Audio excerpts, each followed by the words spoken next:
Good evening, fantasy champs and fantasy chumps. This is the football show with no name, and I am sitting on this YouTube with two champs this year. Ian, who has definitely won leagues because he was in 37 of them, and we have determined that he has won 25% of his league this year. Usually. And we got Big Jeff, who won a couple of championships in his own right, but it wasn't 9. But in all fairness, Was it 9? 7 leagues. so good evening, everybody. 9 times. We got a lot to talk about tonight. We got a guest coming on, so let's just get right into it. Last week was the last week of the NFL regular season. So now we're coming up on wild card weekend, and then we got the divisional playoffs and the AFC Championship, all leading to the Super Bowl. So some fantasy leagues were won and lost this week, but we don't really want to talk about it because it's week 18 and you should get better league. Just garbage. If you are in a league that has a week 18 championship, get out of the league immediately because you see what happens. If you have Saquon Barkley or Daniel Jones, you were done. Nobody. Get out of that league. Nobody. So it was like they didn't start for the Giants like Merrill said they needed to. He's like, they're not a very good football team, so they need to play their guys. And then we were all talking about Tom Brady not playing because of what was on the line, but obviously they were already in the playoffs, right? So we know that. But what was on the line for Tom Brady? Let's just talk about this real quick since we are talking real football here. This is the first time in his 25-year career, or however many years, a quarter of a century this dude's been in the NFL, that he has had a losing record as a starting quarterback. So this is literally the first time, and they were already in the playoffs, so you ask yourself, why did he play? They need to get better. They are not a good team. They are not a good. They're not the type of team that can afford to take 2 weeks off of. But they will still kick Dallas's ass. Only because it's Dallas. We're going to get into that, but let's talk about what unraveled first, right? So some things happened that made other things not right. So Kansas City won, being the first thing. Mm-hmm. Right. So that took away that whole drama. Right now, then Seattle won because nobody could score in that game. Terrible game. And so Seattle won, which made Detroit not in the playoffs no matter what happened. Right. So then the only drama there was, are they going to beat Green Bay? So a lot of things happened last week that led to the playoffs. And let's talk about Dallas real quick, since the first matchup we're going to talk about is the Tampa Bay Dallas game. Let's talk about these Dallas Cowboys who were playing for something because they were still playing for the number 1 seed. Correct. Right? Potentially. A lot of things had to happen. Potentially some things needed to happen. But first thing that needed to happen was they needed to win. Mm-hmm. Right. And the Sam Howell-led Commanders go out there and beat them 26-6. It was It was an atrocity. Wow. It wasn't even like if the Cowboys were playing with Cooper Rush and T.Y. Hilton and they still would have scored more. Tommy Agee. They might have scored more points, but if you're going to lose like that with your starters, yeah, man, that's a bad look. Well, Dak's been terrible, right? Dak has gone terrible. 7 straight games with an interception. 15 interceptions this season, tied with the neck, Davis Mills. I mean, How many games did Dak play? 9, 10? He played week 1 and then came back week 7. So 11 games. Yeah, that's not good. That's not good. So 15 picks in 11 games is not good. They haven't been playing well, and they're going into Tampa Bay. Mm-hmm. Even if they have a 12-4 record, or 11 12 and 5. They're 12 and 5 going into Tampa Bay, who is 8 and 9. 8 and 9. And Tampa Bay has always had a very stout running defense, which is going to just cap Zeke and Pollard, make it all about Dak. It's not a good look. Yeah, until last weekend, they had a really good run defense. I don't know if they sat people on defense. I would assume they didn't because they played Brady. I don't know. I didn't pay that much of attention to the Tampa Bay game. Dallas might show up. They might do something different only because normally this would be wild card weekend. Right. And they would be losing anyway. So they've never played past wild card weekend in the last 100 years. So we might get something new. The football gods might treat it like it's week 1 of the 23-24 season by accident, and Dallas might accidentally win. Berg, it's still the playoffs. I'm just trying to help him. I'm just trying to help him. Week 18 haven't been good to Dallas. You know, to all of us, they say I'm hard on the Cowboys, so I'm trying to give them a little. No, you don't, because listen, to all of us living in Philly, like, this is just joy. Yeah, I know. It's pure joy. It's pure joy. I wish Merrill was on the call and we could talk about it with him. EJ, I just got text EJ. He's about to log in and join us in a few minutes. Okay, awesome. Right. So we're gonna have him for a little bit longer, which will be good. So we can talk about some things. All right, so let's get some other things out of the way. Actually, do you want to wait until EJ comes up to start talking playoffs? Because especially Tampa Bay. Because some games we don't have to talk about. Like we don't have to talk about Dolphins Bills with EJ. Right? We do not have to talk about Dolphins. We don't have to talk about Bills. We don't have to talk about. We don't have to talk about Ravens Bengals. With EJ, you talk Seahawks though. You talk Seahawks with EJ and Bucks. So let's talk about this real quick though. So while we're waiting on EJ to join us, how about my Texans? Why? Shot themselves in the butt. Yeah, so you guys remember when Adam Gase did this to the Jets? Won the last game. I'll tell you why. I know why. Game and then knew he was getting fired, and so won the last game and fucked them out of the number 1 pick. And now Lovie Smith, I don't think Lovie Smith deserved to get fired personally. Lovie Smith lost his locker room. Lovie Smith lost the locker room. They didn't. That's why he was gone. Houston had no problem winning that game with the Bears winning because Houston needs a quarterback. Yeah, but Bears didn't win. And the Bears do not. The Bears don't. But they're talking about trading him. They're not trading Justin Fields for Bryce Young.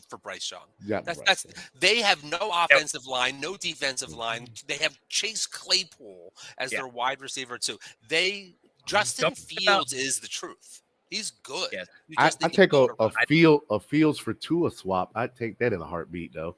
In a heartbeat. Well, it's because the Bears don't want Tua. He's not playing anymore. Well, trade us. They could trade us Fields. We got some more draft picks in the cut. It's not going to be trade us Justin Fields. It's not going to be long, bro, before Tua can't spell his last name. Well, Tua's not going to play anymore. Nobody can spell Tua's last name. We've already determined that he's not going to play anymore. Dude, so, I mean, in our group chat that we've been talking about it, yes, but like realistically, he's probably going to play. He's probably done. No, he's going to play. He won't play for Miami. He's not playing this week. Oh no, again. But he'll play. He'll play. There's a better chance of Lamar playing than Tua playing. A better chance that Derek Carr is starting in Miami next year than Tua playing again. Derek Carr starting in New York, or New Orleans, or Indianapolis. Yeah, well, if I'm Derek Carr, I just follow wherever Peyton goes. So speaking of Indianapolis, did you guys see the news that they're actually considering hiring Jeff Saturday as their coach? Well, why not? I did not see that. Your coach is a drug addict, so why not? I mean, your coach is a drug addict. Why not? The owner's a drug addict. I'm an owner a drug addict. I'm sorry. Jeff Saturday. Like you don't like he did not. Lauren checking in from wherever. Where's I did not see that. Lauren's working too hard right now. You to the owner before getting fired. Yeah, Lauren, you're not wrong. You're not wrong. But like I don't know, man. The Bears. Lauren's doing research. All right. Yeah, I thought you was working. She's working on research. She got caught up with work, so she's not going to be join us. Mm-hmm. Yeah, so I don't know. I don't know how to feel about it. I don't because of what you guys just said. Like, even though the rumors are out there that Justin Fields has been talked about being traded for some reason, Bryce Young will be there, and we do need a quarterback. So it'll be an interesting draft. I'm looking forward to seeing the combine. Who even participates in the combine? Honestly, I think Houston's just so terrible that they don't want to pick first. They want somebody else to start this apple cart. Yeah. What they're hoping is that you keep Justin Fields, the Bears take Will Anderson, and all of a sudden their phone blows up on draft day with one of those RG3 type crazy offers to move up to 2 when they can, and then they can still get a guy down to 8 and pick up 8. And they move down to 8 and pick up 13 picks. Yeah, whoever they've started quarterback next year isn't going to be worth a damn behind that line, and they're skill players anyway. So they can drop down 8. They can drop the 9, 10, 11, still end up with who? Levis. Somebody like that. Anthony Richardson. You don't think Dameon Pierce is that guy? Is going to be able to be that guy? I think Dameon Pierce will be hurt and banged up before the Texans turn the corner. I like Pierce too. By the time they turn the corner, he'll have 1,000,000 miles on his leg. But who's your receivers there? Yeah, but I'm saying they're not ready. Cooks is out of there. I mean, Cooks is out. Yeah. Cooks wants out again. Chris Moore? Are you relying on Chris Moore and Nico Collins? You're in trouble. No, you gotta go in the draft for that, bro. And that's why I'm saying drop down as many times as you need to at least start the bid. If you can end up with 3 to 4 first-round picks over the next 2-3 years, couple of seconds, couple of thirds, you can start from right there. Right. So but then you're starting Davis Mills again this year, and it's another.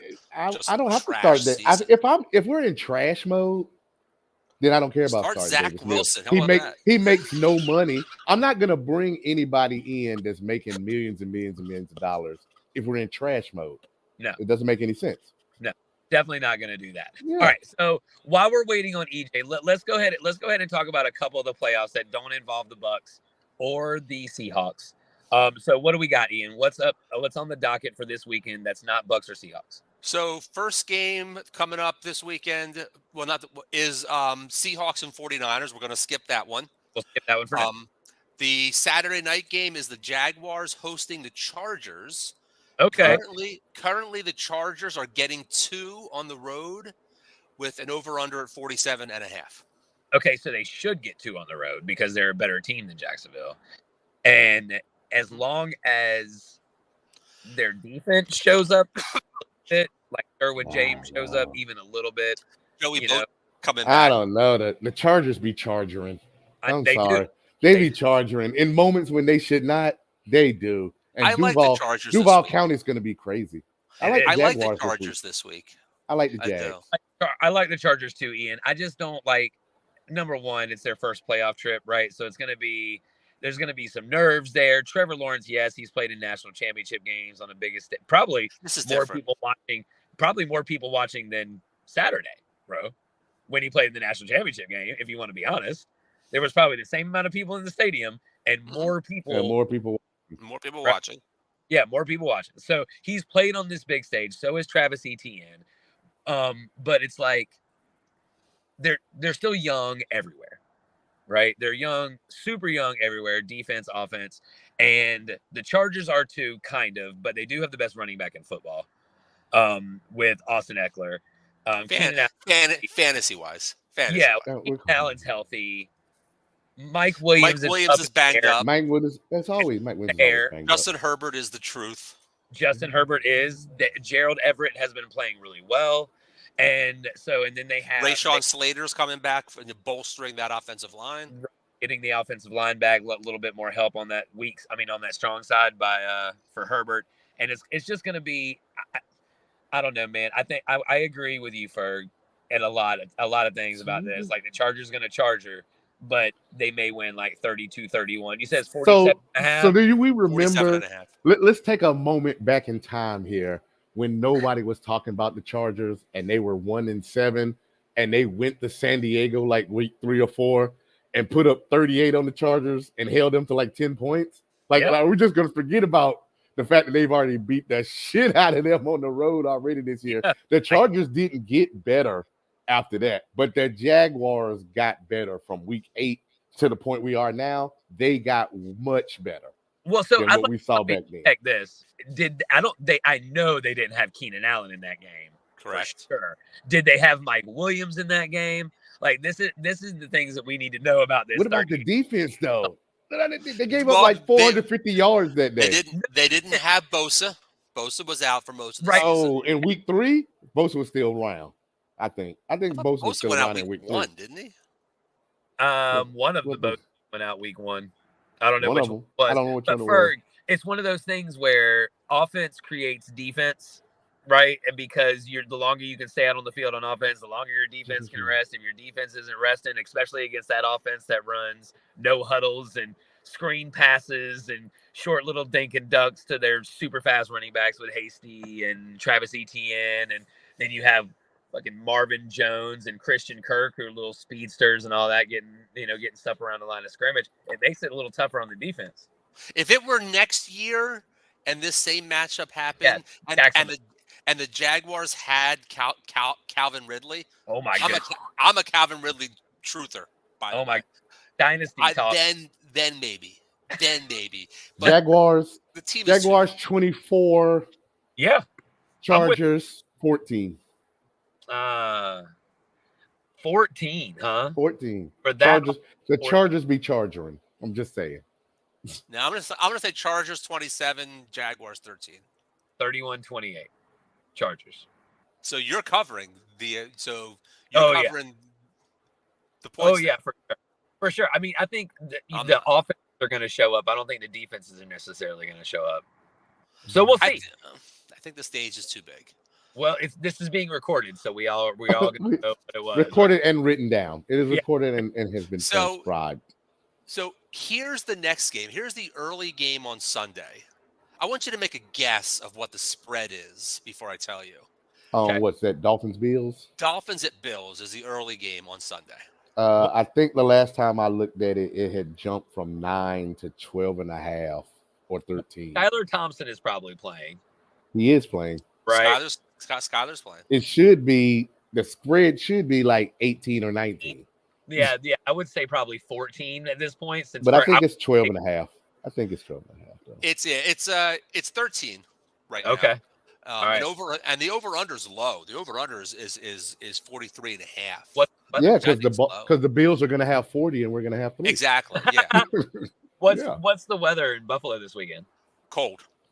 I think the weather is irrelevant. Well, it's cold. Weather would be irrelevant if Tua was playing because we just scored 38 points there a few weeks ago in a blizzard. Buffalo. But with Skylar Thompson, it's over. With Skylar Thompson, you better run the ball. That's 40. Now I tell you what. Here's the one thing, and this is something that we'll bring up with EJ later on. He's been released. If DeMar Hamlin shows up at the stadium to hype that crowd up, he's in Buffalo. He'll show up. Well, if he's released, has he been released from? Yeah, from he the was hospital? Discharged and was sent home. Now, his thing mean that is he allowed to be there? Right. If he is there for germ purposes and things of that nature, it's over. It's that crowd will. He'll be there. Skylar Thompson. If nothing else, he'll be in the skybox and they'll flash him on the screen.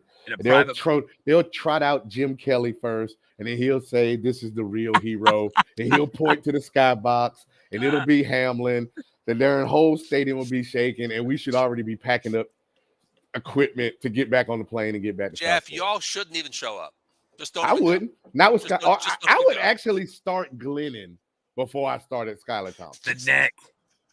At least Glennon played in a real meaningful NFL game. All right. Before. So I think we agree that we're all in agreement who wins that game.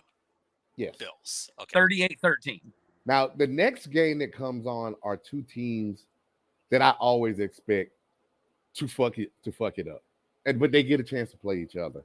The damn Giants and the Giants and the Vikings. Giants at Vikings. Who do you think is favored? Who do you think is favored? Vikings should be favored. I thought the Giants favored.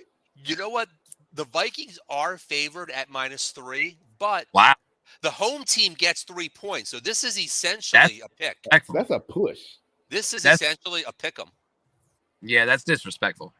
Well, Minnesota's defense is terrible.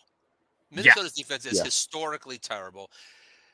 I will honestly, my bold prediction for this game is Daniel Jones and Saquon both rush for 100 yards.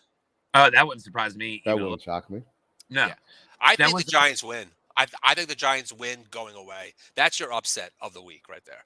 Yeah, I mean, I don't know if it would necessarily be an upset. Like Merrill pointed out last week, the Vikings have a negative point differential over the season. Vikings are terrible. It's not good. I mean, they played a field goal game on Christmas Eve.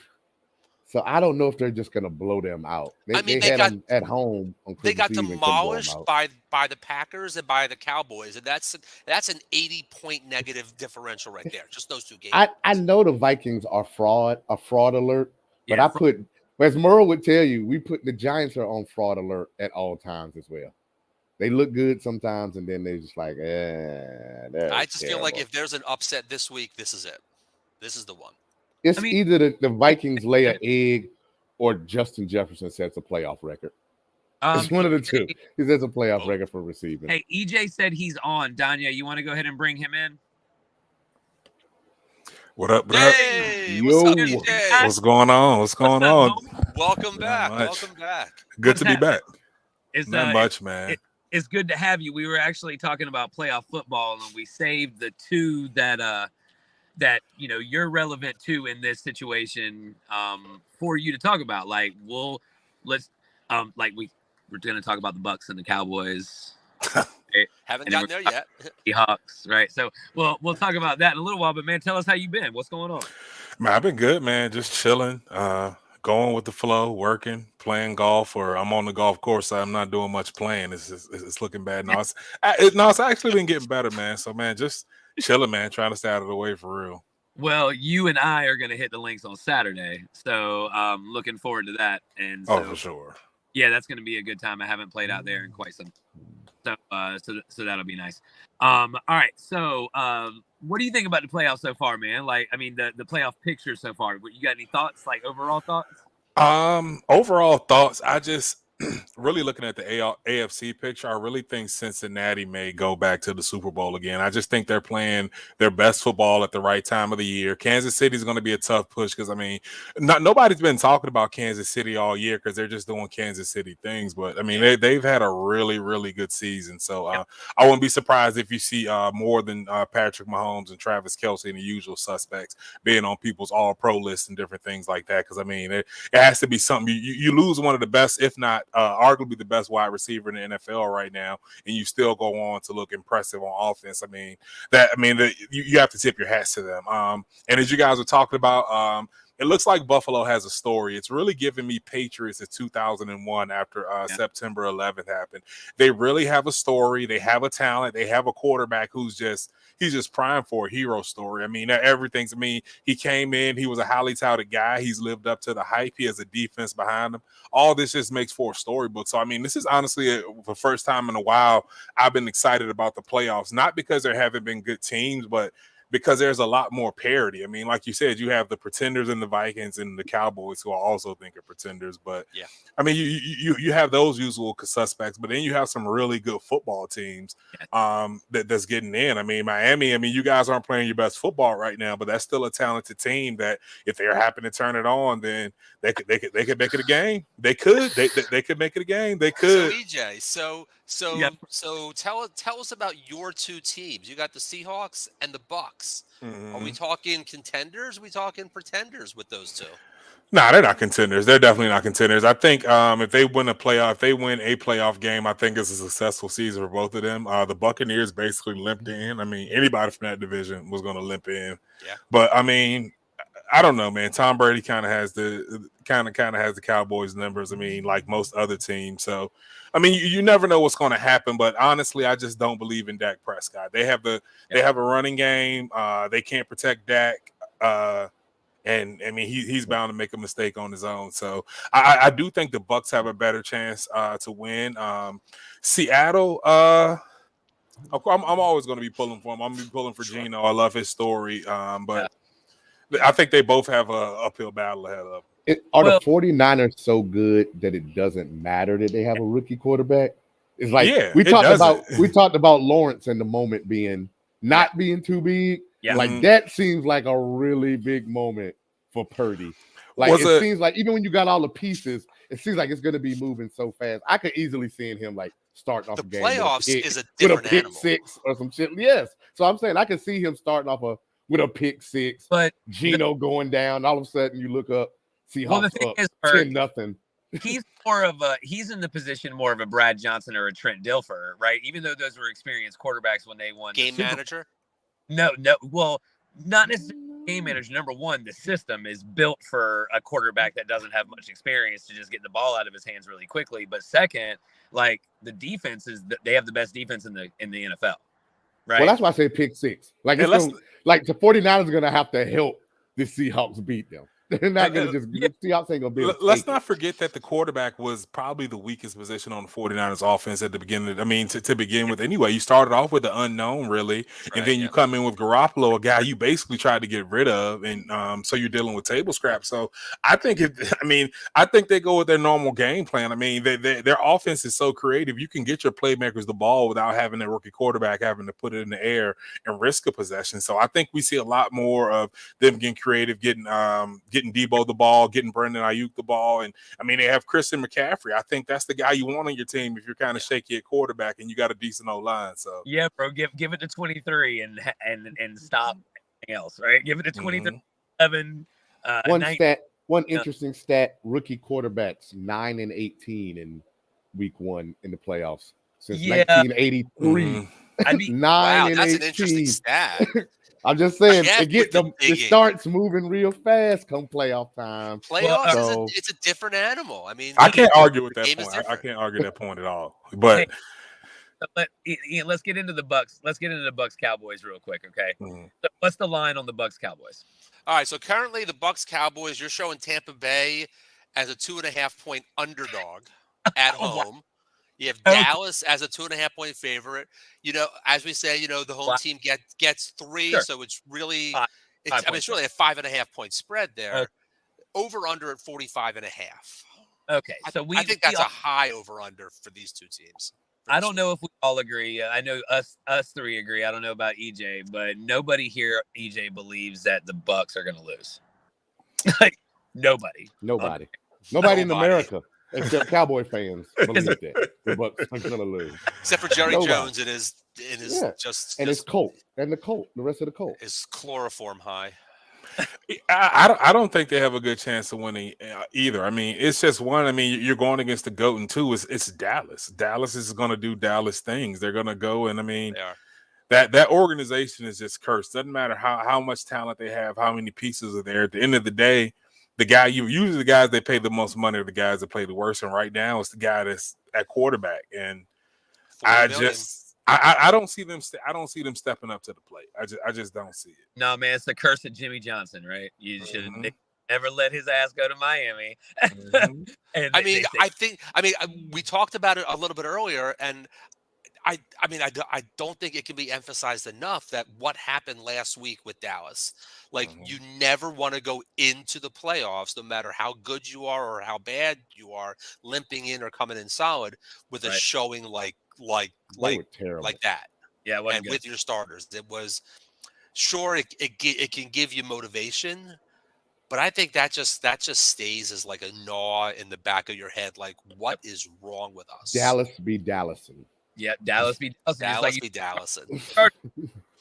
So it's the same thing. So I don't know, man. If I were to put numbers on this, which we've been doing, let's say 24-17 Bucks. That sounds about right. 24-21 Bucks, because it's Brady and he's gonna take them down the field with like 6 minutes to go in the end of the game. They're gonna kick the field goal and win it. It's definitely Dallas will get the ball back and choke it off. Dak will throw a pick. It'll be a one-possession game. It'll be either Dak choking at the very end or Tom Brady bringing it down. 23-20. Something like that. So that'll still be under the over-under at that point, taking the under. I don't know what to say about that one, man. Honestly, here's my prediction. I like to play devil's advocate a lot. I'm going 27-17 because I think that Stephon Diggs tries to play hero ball at the end and make an interception and gives up a long touchdown to stretch it out. Yeah, so I'm going 27-17. Brother, I was thinking this sounds like a good day to be Mike Evans. This game feels like a good day to be Mike Evans or Chris Godwin, because this guy right here. Does Diggs even travel into the slot though?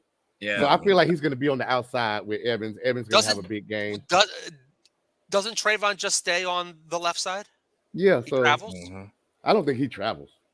I think he stays. If he did, he might have tried to hump himself up to pull one time. Probably got burnt. He's not Alexander. He's no Jair Alexander. He's no Sauce. He's definitely no Sauce. You said Who something is, though? earlier just about. I know we're talking about the playoffs, but you were talking about names that'll be on the Pro Bowl list. And I saw that this year, the NFL Players Association put out their own All-Pro list, and I thought it interesting that they left Tyreek Hill off. They named Stephon Diggs and Devontae Adams as the two best receivers. Left off Tyreek Hill. The defensive backs, I can't remember who made it, but I know Sauce did not. It was Slay and Jair, I think. Yeah. Well, okay. And it was one other shocking one. Oh, even the kick returner was somebody weird. It wasn't even a Jeremy from Reeves Green Bay. out of Washington. It wasn't Nixon. But Slay is probably the best corner in the league, right? EJ. Slay has had, living here in Philly, Slay has had his first half of the year was unbelievable. Him and Bradbury were just on point. Slay hasn't had a really great second half of the year ever since the Redskins game. The Commanders game on Monday night when McLaurin burned him a couple times. Yeah, he's been good, but he hasn't been that great. He's still a phenomenal talent. His second half of this season has been subpar to his usual standards, I think. And Jair got that vote because of when he shut down Justin Jefferson. Yeah, I mean, but there was also some other garbage picks on here, like the players put Aaron Donald on here. That's like a name pick. Yeah, I saw that. They put JJ Watt on there too. JJ didn't make it, but it's some other name picks on here. Is Dexter Lawrence on there for first? Yes, Dexter Lawrence. Dexter Lawrence had an unreal season. He should be. Yeah. But like I said, this is the players' picks. This is not. This is Bosa and Garrett, Chris Jones and Donald, Lawrence, Fred Warner and Roquan Smith, for sure. Surtain and Darius Slay. That was it. Sure. Surtain and Darius Slay. Surtain is the man. Patrick and then Derwin James. Jeff, did you notice that Derwin James deserves that? The first alternate on defensive line was some guy named EJ Wilson. You ever heard of him? Yeah. The first alternate.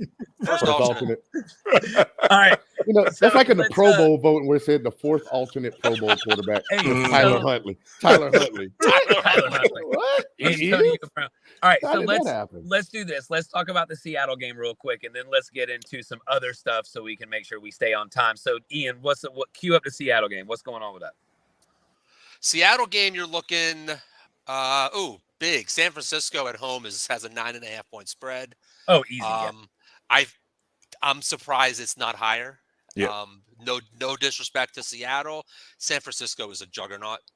Over-under is low, 42.5. They're looking at it as a low-scoring game. Wow. I mean, in the defense of the Vegas, they're always good. And Vegas is always good. They're always right near where they're supposed to be, but Seattle doesn't score. So that's another thing. I mean, what they won with 9. They had like 9 the previous week. Geno Smith is a good quarterback, but with Kenneth Walker not being 100%, if they have any lockdown corners, you know what I'm saying, on the teams or any decent corners, one of them's going to get off. And if Tyler Lockett doesn't play or if he's not 100% healthy, that doesn't help either. What do you think? That doesn't help. I think that, and I agree with all your points that you make. I've just really been disappointed with how DK Metcalf is not just taking over the league. I mean, how many more abilities do you need as a human being to play any sport than that guy is? And it's just disappointing that he hasn't even. Yeah, I mean, you look at him and you think Megatron, but he's not Megatron between the ears. There's a lot of players out there these days don't have that dog in them, but I thought DK did. So I think his inability to really be consistent as a consistent threat, I think that's really going to hurt him because without Kenneth Walker, they need it. I mean, all of Seattle's wide receivers can have a case of the dropsies, but I think DK has them more so than any. I mean, I really think they should be more creative and use him more like a Deebo Samuel. But I mean, that goes to when it comes down to X's and O's. I mean, the Jimmies and Joes in the NFL are relatively the same. It's the X's and O's that are going to separate you. And I think that's 100%. What's going to happen in this game. DK 100%. Seems to me like the type of receiver that if you came to him about going in the backfield or taking a lot of jet sweeps and stuff, then he'd probably be the type of guy that says, "That's not what I get paid to do." That's just me. I don't know him, but he strikes me. One of his dangly earrings. Yeah, he strikes me as the type of dude that's like, y'all don't pay me to carry the ball. I think DK has. I mean, I think he's a phenomenal talent. Obviously, like the physical attributes are just astounding. And I think part of it is that when he was in college, he was such an imposing figure. Yeah. The DBs that would try to cover him just really had no chance. I think he might have come into the NFL with that same mentality of, I am bigger than you, I'm faster than you, I am more intimidating than you. And the guys in the NFL aren't intimidated by that. These are also professionals. Yeah. They've seen it all. I think the Niners win, but I agree with EJ. I think DK should be more than what he is right now. He has that. Well, now looking back, since you mentioned college, if DK is what we're saying he is, then it makes sense why a team with him, AJ Brown, and Elijah Moore couldn't win more than 8 games. Couldn't win more than 7 to 8 games every year, because that is ridiculous think about the fact that you had DK Metcalf and AJ Brown in a college, even in the SEC. Even in the SEC, it doesn't matter. Should be they make unstoppable. They make Zach Wilson would have been all SEC with on that team. I mean, current Zach Wilson, the way he's playing with the Jets now, that team should have won. That team should have smoked Alabama. Yeah, bro, they should have smoked everybody. You bring up a good point with that, EJ. So, all right, do you think San Francisco is going to stop scoring? Right, so like 27-9, something like that. Like something like that instead of like 35-17 or something. I think it's gonna be. I think it's gonna be. If I think it's going to be more of Seattle maybe scoring. No, I don't think they're going to score any more than 10 points. I think San Francisco as an organization is just too prideful. That's a divisional rivalry, and it's being a part of that rivalry when both teams weren't good. Now that both teams have had some success, it's kind of turned up the heat a little bit. So I don't see San Francisco calling off the Dogs if they get up. I really don't. I mean, there's no like 35-7. Yeah. 35-7, 35-10. It was 27-7 in week 2, and actually 21-13 in week 15. So like this rivalry was something special back in like 2013, 2014. Yeah. When don't bring that weak stuff on me. Who was that? Richard Sherman. Like the animosity between those two teams then was real, and that was special. And you can't fake that, and it's just not there right now. I just think the matchup is just so one-sided right now. Yeah, I don't disagree with that. So what do you think? What do you think on the score, you two, Jeff and Ian? Jeff? I think if Shanahan is smart, I feel like 49ers probably blow the Seahawks out early, and then you just get a whole bunch of whatever, because you're not going to see – I know you don't get – I feel like you won't get no fourth quarter CMC, Devo, cats like that. By the time the fourth quarter starts, it should be 27-7, 28-7. Maybe we end up at 28-13, something like that, 35-13. Just because they don't have to turn it on and blow them out. I'm gonna actually agree. Like, I don't know who's behind Purdy. Like, that you could pull Purdy. Like, he might just have to actually stay out there. I don't even know who's behind him. That's Merrill. Merrill's behind Purdy. Yeah, one of us is behind Purdy. One of us. One of us. I'm really curious who is. Let me see. 49ers. You look it up. You look it up. I'm gonna need to know that. Jeff's looking that up. What you got? I am going to actually agree with the last comment that just came through here. Danny Wade, 35-10 is my exact prediction. I think that's realistic, and that's not even like calling off the Dogs. I just think that that's just an easy score. Lauren, Johnson.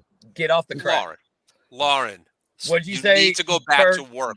Josh Johnson is the backup. Johnson. He's the only other quarterback on the roster. Has he played on every NFL team yet? Hold on. I believe so. Josh Johnson was a teammate of mine in Tampa. This guy's been seriously. Yeah. Didn't he play for the Nets? Let's see. He played for 49ers, Ravens, Johnson. Jets, Commanders, Bengals, Browns. No, this dude played for Brooklyn, he played for every iteration of the team in DC. This dude played for the Brooklyn. He played for the Redskins, the football team, and unfucking believable. This guy. All All right, so now let's talk about some things. Ian had, well, it's a shame Lauren's not on the show, even though she can put in some chat the questions because she wanted to talk to you about CTE stuff.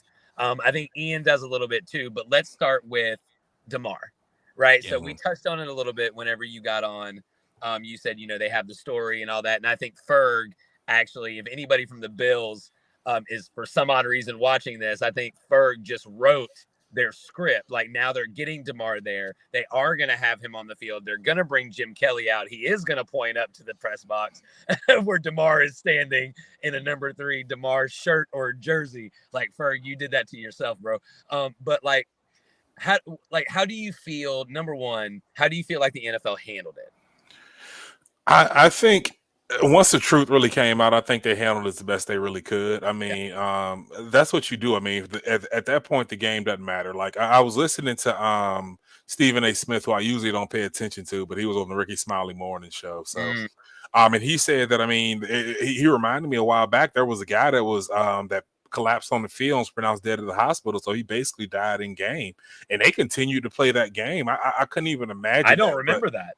Yeah, it was a long time ago. I mean, 40s, Stephen A. 40s.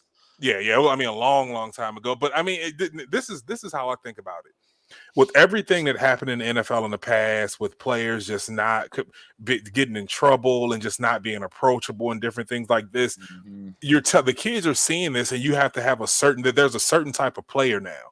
There's a certain type of character that these guys have, and there's a certain type of connection that you make with other people. So that it does not going to affect players the same way now as it would in the 90s, as it would in the 70s and the 80s, because you have a more compassionate group of people out here. You have people that can separate the absolute savage you have to be on the field with the guy you have to be off the field. And at that moment, when they see their teammate collapse and they see their opponent collapse, all that the football savagery goes out of the window. And at this moment, you're worried about a person, doesn't matter what color shirt he's wearing. So I think Booger said it. I think Booger said what was good with that on the coverage, when they were throwing it back to the studio. I think I talked about this last week. Ryan Clark was great. Yeah, Ryan Clark's always good, bro. Like, let's just be honest. But Booger was just like, hey, it's getting too far away from football. Like, let's just go ahead and call it. This is not about football at this moment. And that's pretty much what he was preaching. And it was like, he just said it in obviously a much more elegant way than I did. But, just knowing that he's been in not necessarily situations like that, but on the field like yourself, it's a good perspective to have. Like, because there's Joe Schmo fan that's just like, let's play this damn game, right? I think the problem with what was going on with Booker and them is if you weren't watching the game, you didn't see the guy run on the field with the defibrillator before they cut away. So if you were just going by, hey, did you just see what happened? And people are texting you and you're getting alerts and stuff, it just looks like, hey, did this guy tear his ACL? What is taking so fucking long? I was in that group of people. Like, I didn't see it happen, and I tuned in afterwards. So it's like, where's my money? I'm trying to win my fantasy title and fuck this guy. Move him off to the side. Let's go. If you didn't see how it all completely went down, then you really were at a loss.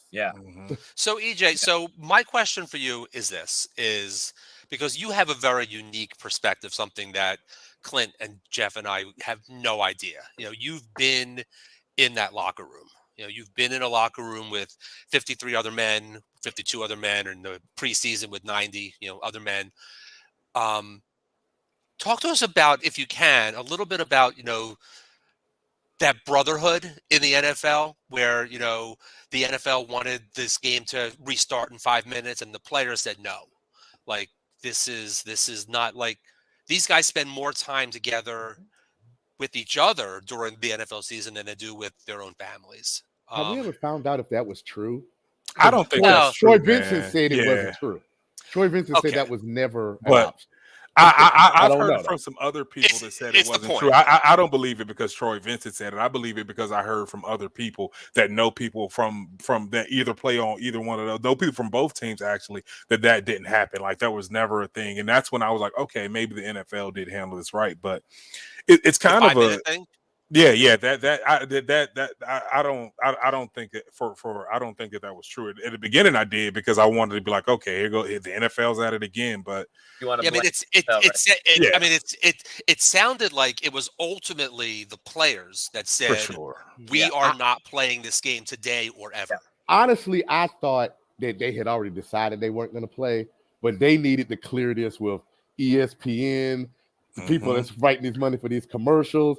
What do we do with these 80,000 people if they start rioting in these stadiums? Like, we need to get police in place. Things that happen at the end of a game, we need to set up as of now. Security, right. We need to start shutting down stuff. And we got to let our advertisers and stuff like that know, hey, either you're getting paid, you're going to get your commercial, your $1 million worth of commercials, or you're going to get a refund. You're going to get a deal on a Super Bowl commercial. I think that was more in play after the defibrillator came out because they already knew we're not going back. These dudes are crying and hugging on the field. They're not going to play football. But I think, like you said, the NFL is always going to be worried about the dollar. So everything that had to do with the dollar, it took 90 minutes to work out everything that had to do with the dollar because it was unprecedented. It was unprecedented. I agree 100% with that. So back to Ian's question then, EJ. So the locker room situation, how, like, what would that have been like? I can't even imagine like what it would have been like because I honestly I've never dealt with anything like that. The closest I got with that was one of my teammates had vertigo and he was dropping back. He was a DB. He was in his back pedal. He went to turn his head and turned his head too fast and passed out. And I know like he was down for maybe like a minute and like it just like that was it. We didn't practice anymore. So I couldn't imagine seeing the defibrillators come out. But what I can say about the closeness of like in the NFL brotherhood, that's really reflected on what you see on the field. There's not a team. When I was in the Bucks, we practiced against the Patriots, and what I realized is that they weren't good because Belichick was a disciplinarian. They were good because Tom Brady was the guy that kept everybody in check. Like you got one of Gerard Mayo lipping with Josh Freeman at the time.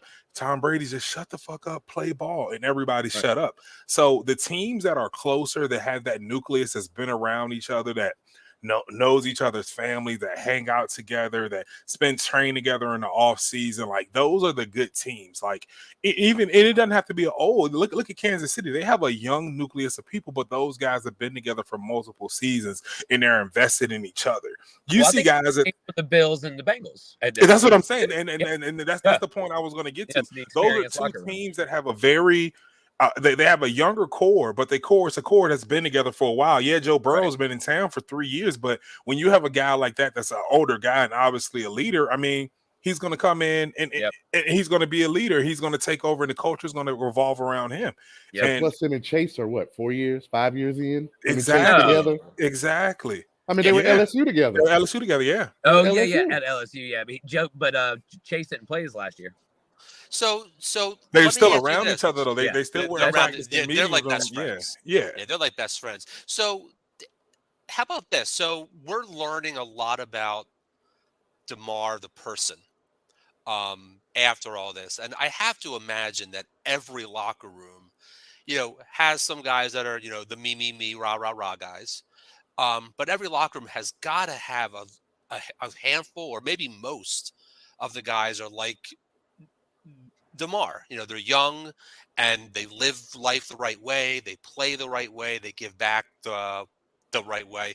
Did you ever encounter people like that in Seattle, in Tampa Bay, that were young and just automatically they're doing it the right way? Mm-hmm. Gerald McCoy, Levante David, Earl Thomas, Russell Okung, Cam Chancellor, Deion Johnson, who played wide receiver. He went to Penn State. Who else? Mark Barron. His the time I spent with him in Tampa. Then there were some other guys. I mean, yeah. So this is that's the point that I'm making. That it's a culture thing. Like you don't like. It takes a certain type of guy, like the guys that are the me guys. They're not making it to the NFL these days. Like people have to really understand that when a guy gets to the NFL and shows his ass, it is a surprise. Like it really is from some of these guys, because a lot of these guys are high character guys. Yeah, you hear guys like what's questionable in the draft back in the day used to be like, man, this guy sells drugs or something like that, doesn't he? What's questionable now is this guy lives in a state where marijuana is recreational, and he takes, and instead of taking his opioids, he'd rather take an edible or CBD.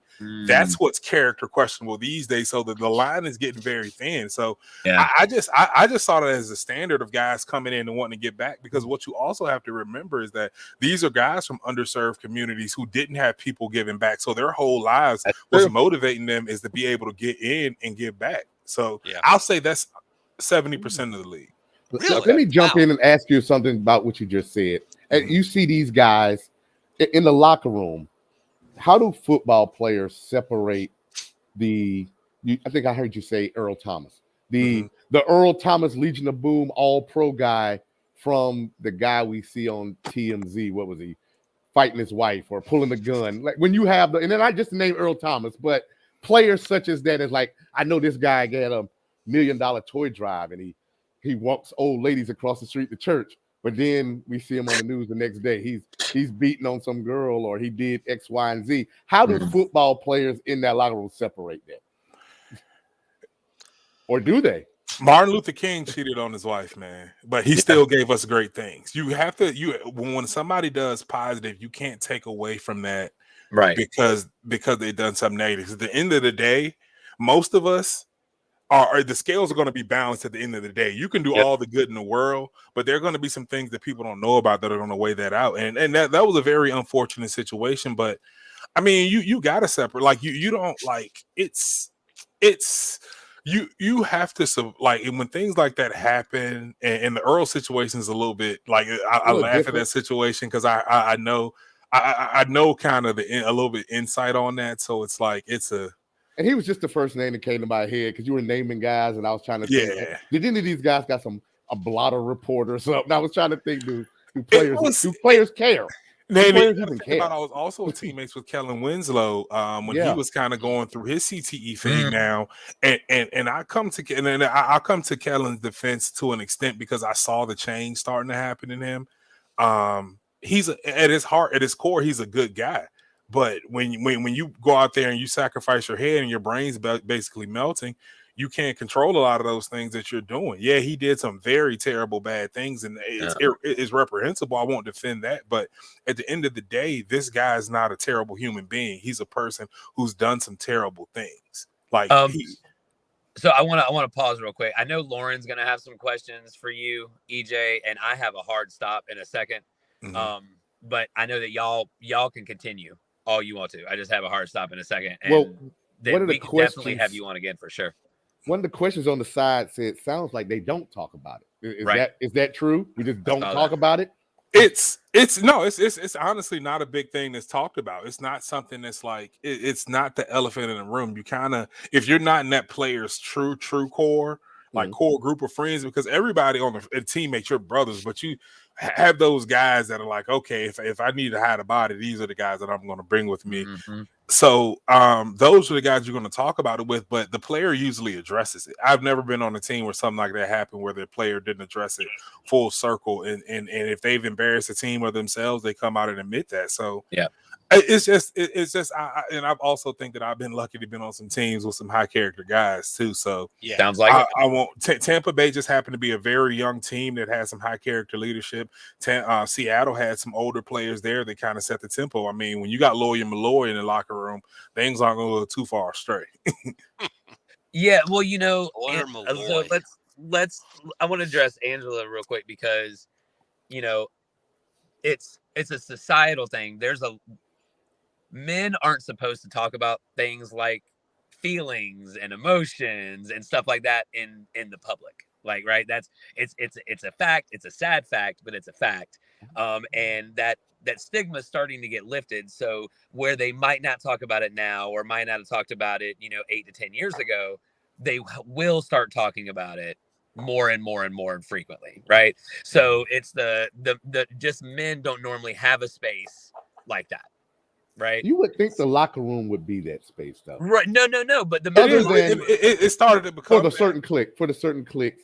Well, like I guess, for lack of a better word, I hate to use this word, criminal activity or some perceived bad behavior is probably like in the same boat as politics. I mean, like we're not going to sit in the locker room and holler and argue about Trump versus Biden or Republican No, versus and Democrat, because those are the sort of things that will destroy your team. Exactly. The locker room, the locker Yes. room is a symbol of masculinity, right? And so when you're talking about sports and whatnot, so it's not where you talk about feelings, right? It's not where you talk about emotions or anxiety or depression. It's not where you talk about stuff like that. I'll say that for in the NFL. That's changing, one thing I will say though is from in college at UNC, I think that we were so close because we did talk about some of those things, and you know TJ as well. Like he'd tell you, like we're super, like the bond that we have with our old teammates is crazy because we were having these conversations before we knew we were having these conversations. Like you could wake up one day and you see your boy be like, man, I'm just not feeling it today. Like I don't even want to go out here and do this.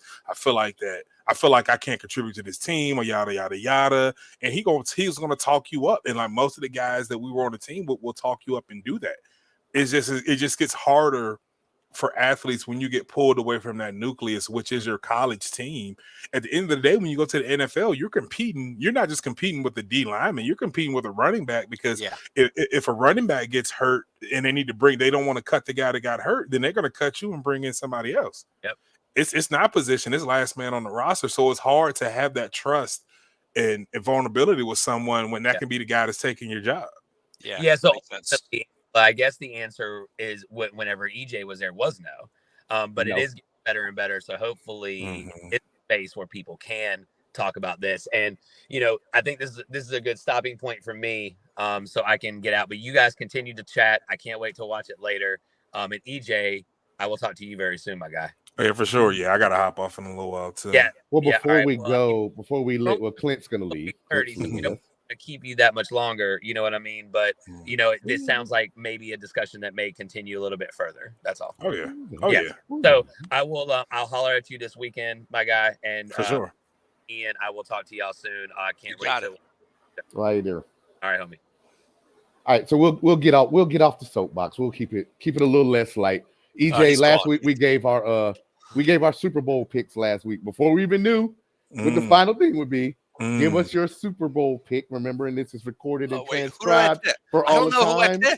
We're gonna have to go back and pull your pick. I don't know who I picked. I think I picked Seattle over Miami. I think I hedged my bet. I picked whoever had home field in the AFC Championship game was going to win the entire. And now it's a neutral site. And now it's a neutral site. I think I picked Philly and Kansas City.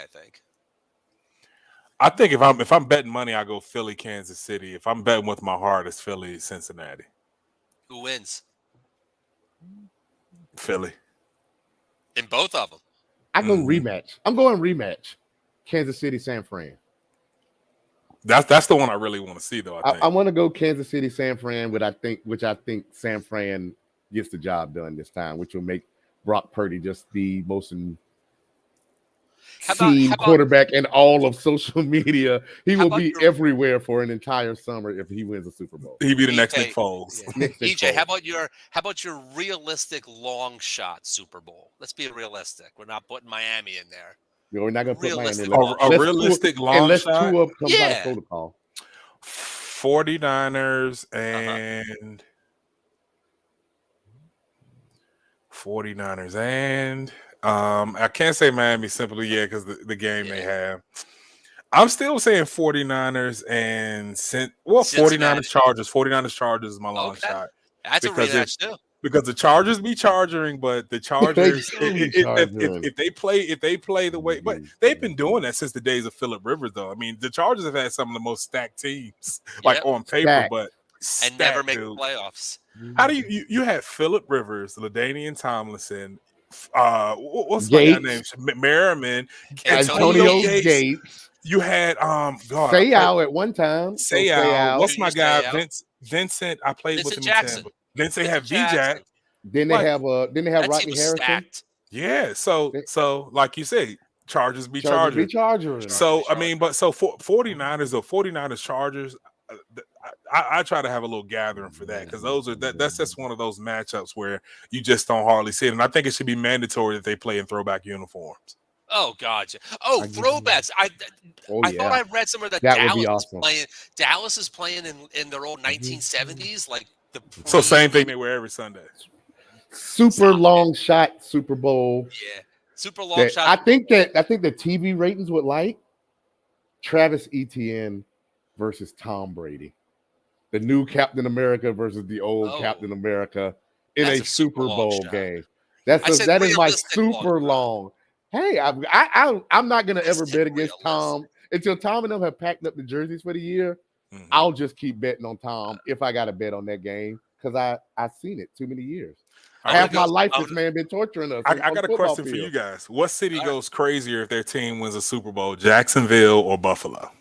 Buffalo. I will define crazy. Crazy Buffalo. As in we're cheering. It's gonna be different types of crazy, and some shit might get burnt down. It's gonna be different types of crazy because Nardo Wick was a guest of the Jaguars the other day. Yeah. So it's gonna be a different type. That's gonna be a different type, but that's like That's like a Snoop Dogg cookout from the old Dre video versus a rave. Those are two different things right there. And I'm going to the rave. I'd rather be in Buffalo. They'll both be parties, but yeah, one might have a girl getting squirted with a 40 in a basement somewhere, like in Snoop. Mm-hmm. So yeah. But yeah, I definitely think Buffalo's going all the way. I wouldn't be mad at that. I wouldn't be mad. I wouldn't be mad at that. The script writers, the movie writers would love it. Oh yeah, the movie writers would love it. Who do you think? So you think it's Philly coming out of the NFC regardless? You don't think San Francisco really has a shot? I think San Francisco is is the best challenge for them. I just think Philly I just think Jalen Hurts with his maturity level, he just seems like he's been there before.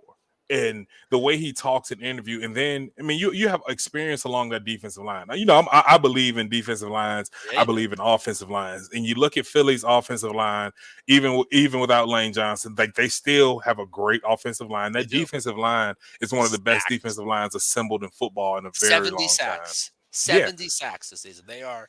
I think if are we getting Lane Johnson?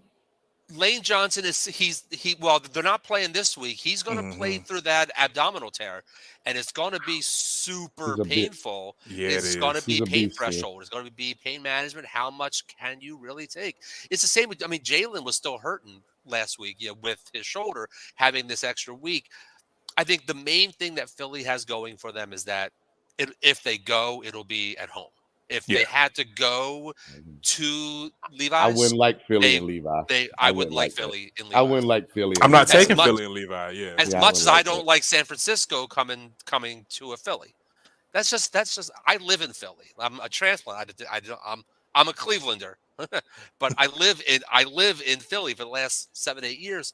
So the Philly crowd is just unless you've been here, unless you've been to a game and played here. You can't understand it. We are a bunch of assholes, and we're proud of it, and we're just loud. Mm-hmm. That's Philly in a nutshell, right there. That's Philly in a nutshell. One last question before we get out of here, TJ. Where is Derek Carr playing quarterback next year? Good question. I can't think of any USFL team, so I can't say. No, all right. New Orleans Breakers. I couldn't help it. Houston. Yeah. You don't think even in a rebuild? Even in a rebuild, you think they had to pay a guy $20 million, $30 million in a rebuild? Good point. If not, or is he another retread headed to the Colts? That's going to be my next point. I think it's going to be another Colts retread. I say Jets. Ooh, yeah. That team becomes so much better with him at quarterback. Do they get rid of Zach Wilson? They just eat whatever they pay him, eat it, or he's the backup? He's on a rookie contract. It's not that much. Yeah, it's 2 years in, and he's already 2 years in. I mean, just don't pick up the 5th-year option, and so you've got 2 years guaranteed. You've got 2 years to eat. Hope you don't ever have to play him. His confidence will be dead. EJ, you're going to come back and join us again? We have so much more to talk about. Oh, for sure. We're going to keep going to the end of football season. Oh, yeah, I'm here, man. It never ends. Yeah. It never ends. It's always football. Always football season. We got the combine in like 6 weeks, yeah. Courtney wants Robbie Gould to get a ring. Well, I mean, he's going to get a shot. 49ers definitely getting a damn shot. Talk about a guy that deserves one, though. How long Robbie Gould been in the league? 20 years? 142 years. Uh-huh. I feel like he's been around long as Brady. He kicked the first game winning field goal. Robbie Gould was drafted by George Hallis with the steel toe. With the steel toes. With the steel toe. He used to be a barefoot kicker at Franklin Field. He had the Mort Anderson bent down one bar face mask. That was basically connected to his shoulder pad. To his shoulder pad. Yeah. How that man never died on the kick. I never understand. Oh, I would have hit him just to hit him.